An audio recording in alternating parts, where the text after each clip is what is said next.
Yo, what's up? Gawa muna tayo ng design sa store natin. Ayan, kung makikita nyo. Ganda ng design, di ba? Kaya lang, ang mangyayari dyan ganito. Ayan o. Charan! Sisirain din natin. Kasi, gagawin ko yan ng gate. Ayan, tinitibag ko na yan. Paunti-unti hanggang sa maging malinis na yan. Pero bago yan, gawa muna ako ng partition. Ayan, nilagyan ko muna ng partition. Gumamit lang ako ng mga metal stud. Tinakpan ko na rin ng hardiplex para matakpan na yan. At ito, syempre lagyan din natin ng electrical. Lalagyan natin yan ng bagong linya. Kasi gagawan ko siya ng submeter para mayroon silang sariling submeter, yung uupa. So syempre gumamit lang ako dyan ng main breaker. Lagyan ko sila ng 50 amperes. So ayan, kasi nakaset up yan sa isang pwesto lang. So ang nangyari ay inayos ko yan, ni-rewiring ko uli yan. Kung mapapansin nyo, yung mga wire iba-ibang kulay kasi nga mga lumang ko yan gamit. So ayan, gumawa na ako dyan ng submeter.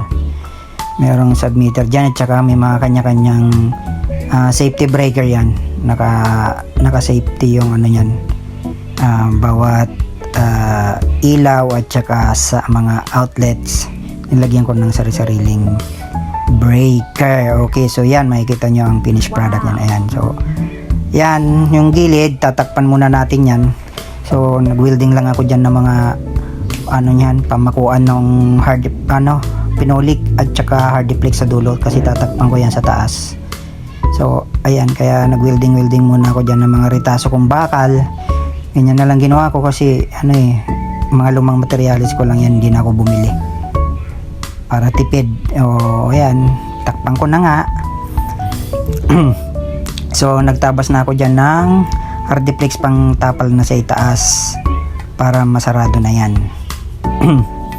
Ayan, yung sukat-sukat para tumama doon sa pinakaitaas. Ayun, tinakpan ko lang yan dyan ng konti kasi para solo niya yung pwesto ng sisigan yan eh. So ayan, welding works muna tayo. Welding works na naman tayo dito sa ating gate. Na symbol ko na yan dyan. Ang bilis lang ma-symbol, diba? Na-symbol ka na kaagad yan yung 4 na panel at syempre ikakabit na kaagad natin yan para makabit na yan yung gate. Ayan na ang ating finished product. So yan, nakabit ko na lahat. Ayan na yung sa labas. Ayan, chinecheck ko na yan unti-unti hanggang naging ganyan ang itsura niyan. So kukulayan na lang natin yan ayan yung finished product niya.